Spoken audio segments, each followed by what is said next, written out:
Sometimes in figure collecting, you just get lucky. Let's get into this.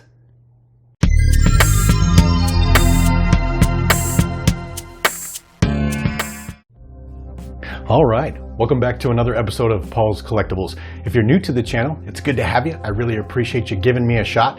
And if you're one of my subscribers or someone who's been here for quite a while, I appreciate you greatly. Thank you so much. Today we're going to be talking about two 3 3/4 inch Star Wars action figures that I'll be adding to my collection. Now, these figures became available within the past year, but because Hasbro's got a sense of humor, you couldn't just buy them. Each of these figures came in a complete playset. One of them being the hallway from the Tantive IV, and the other being the carbon freezing chamber from Empire Strikes Back. The figures were carded, they're part of the regular vintage collection wave, and they were packed right in. So instead of paying the regular $13 to $15 you had to pay to get these types of figures, you had to buy the whole playset. And if you didn't want the playset, you were just kind of out of luck. You either had to pay the $50 for it or go without the figure. Now, a few months ago, I made kind of a joke video where I was able to find the carbon freezing chamber playset for really inexpensive on Amazon. It was on sale for like $25, and I was willing to just go ahead and bite the bullet and buy that set so I could get the Stormtrooper carded figure that comes inside it. And I kind of joked around in there stating that I assumed that all that extra stuff in there was just to make sure that the figure was well taken care of and didn't get damaged. But there was no hope of getting the Rebel Fleet Trooper until my buddy on Twitter made me aware, or actually made a lot of people aware, that suddenly Dorkside Toys had each of those figures outside of the playsets for sale just as regular carded figures. What kind of luck is that, right? So thanks. Anyway, I went to the website, and naturally, the figures run normally between $14 to $16, somewhere in there, but they wanted $20. But you know what? It was worth it to get those figures, so I couldn't help myself. I snapped up another Stormtrooper, and I got the Rebel Fleet Trooper.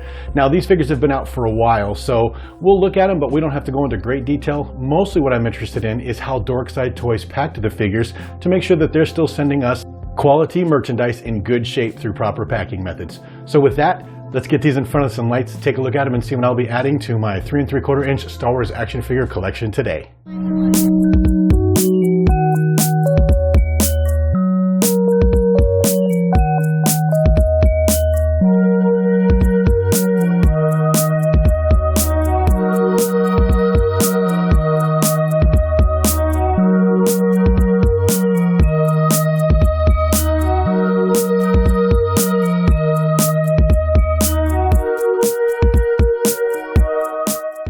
Okay, let's start out with the Stormtrooper that came packed in the carbon freezing chamber. Comes on an Empire Strikes Back card, red name pill, red background, and that's obviously a picture of one of the Stormtroopers during the Empire Strikes Back, during the sequence where they froze Han Solo.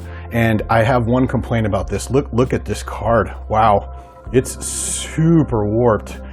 I should be able to flatten that out. At least it's not creased too badly that I can tell, but I'm guessing it came out of the playset like that, and my other one kind of looked like that as well.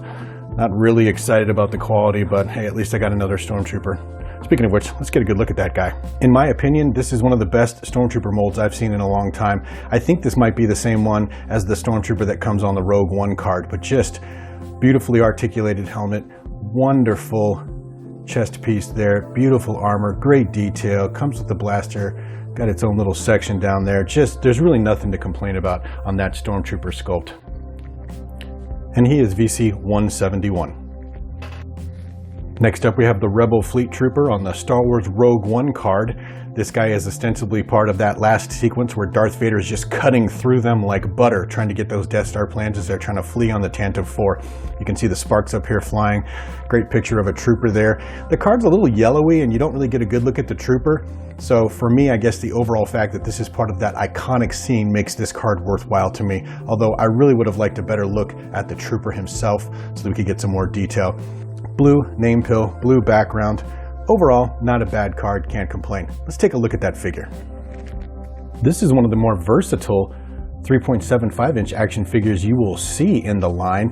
There's the actual guy, the helmet's on him. The face sculpt makes him look a little old, a little gaunt. I guess these Rebel Fleet Troopers were wanting for provisions. The detail on the shirt is really good. Not a whole lot of graying or weathering.